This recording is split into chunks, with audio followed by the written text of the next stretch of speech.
Sadly, a greater percentage of these condemned prisoners are very young. Some are below 30 years. If you think your mates have made it, and because of this you want to do whatever you see to make money, watch this video. After watching this video, you know that God's time is best. You have to wait and wait for the God's time. Watch the video. So I'm moving to the special block where we have a number of inmates who are on death row. They don't know when they will be killed.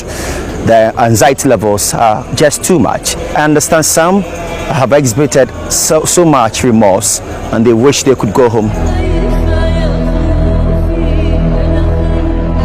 I am being accompanied by the Eastern Region Prisons Commander, Deputy Director of Prisons, Isaac Ejiri. He knocks on the fortified iron gate securing the condemned block, and it is opened.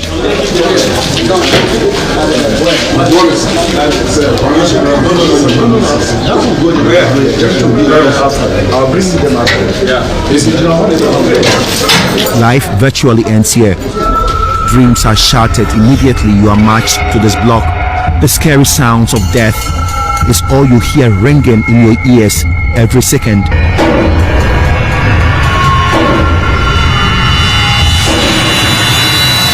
Sadly, a greater percentage of these condemned prisoners are very young. Some are below 30 years.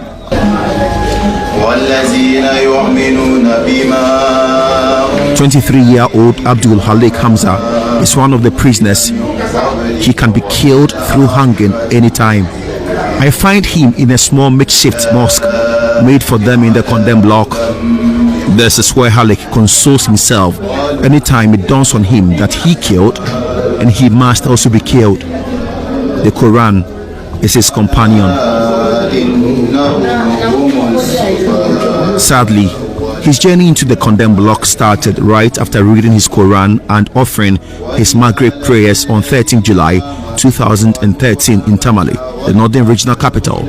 It was in a fasting season when we about to break our fasting, so I left with my friends to the Nyuhani roundabout to get some food and break our fasting. When we got there, we met some other group there. So we sit with them, and we sat with them and we were conversing. So after that, I was left with one of my friends to take some key password with him that he was changed in my computer. So I was there with the friend when I heard noise. The people were shouting there. Actually, when I came back, I asked what happened, what is going on here, and they said some guys came and said they are going to beat them. That is what I heard. So I was telling them to stop. They were shouting and they were all taking things. They were just fighting. So I was telling them to stop. Through stopping them, I take some stick, some wood, to see what I can do that to separate them so that everybody will move there. But being in this thing, through this separation, I hit one with the stick and he fell down. It was not a normal fall. His victim, Abdul Kanu, did not die immediately. He was quickly rushed to the Tamale Teaching Hospital, and Halik was immediately whisked away to the police station by a police patrol team who chanced on the incident. Abdul unfortunately did not survive. He died the next day. That morning, one of my friends came to me and said the person is okay. Now he's even talking. Lately, getting to around 10 or 9, when another person also came and told me that the person is normal. And that time,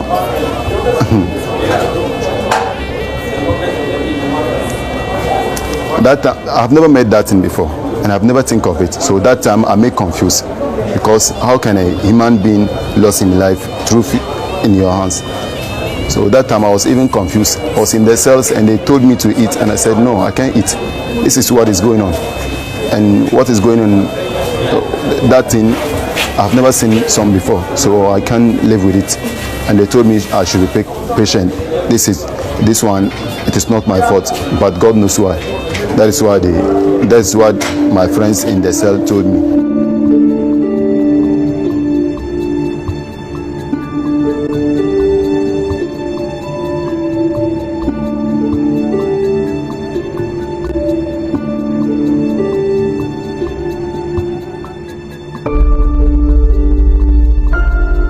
I thought it was just a dream.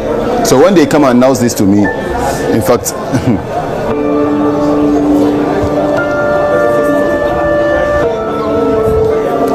I was. Did you cry? I cried a lot,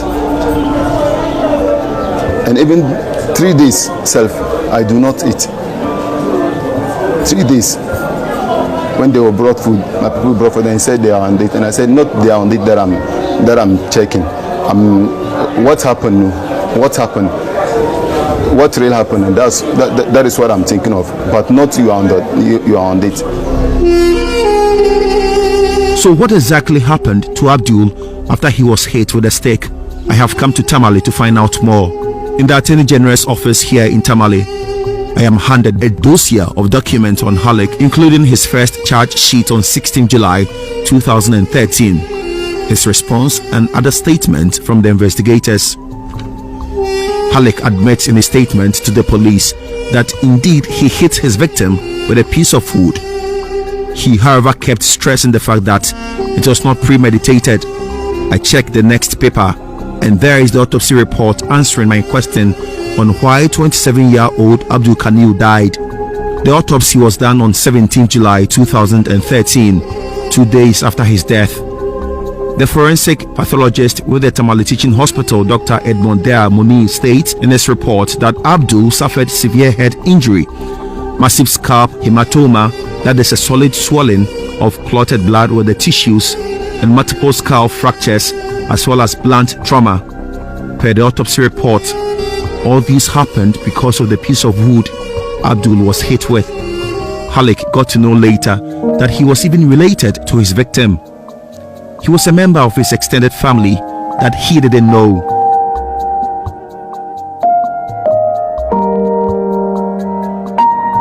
The autopsy report paved the way for Halik to be tried.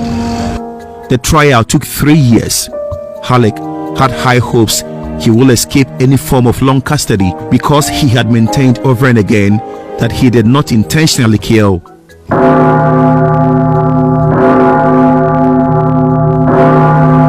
On 11 July 2016, the opposite happened. Halik's worst fear happened to him. Court, they have 7 people called juries. They have to go and gather the listing before the judge can pass his judgment. So I was in the box when the judge said they should go and vote.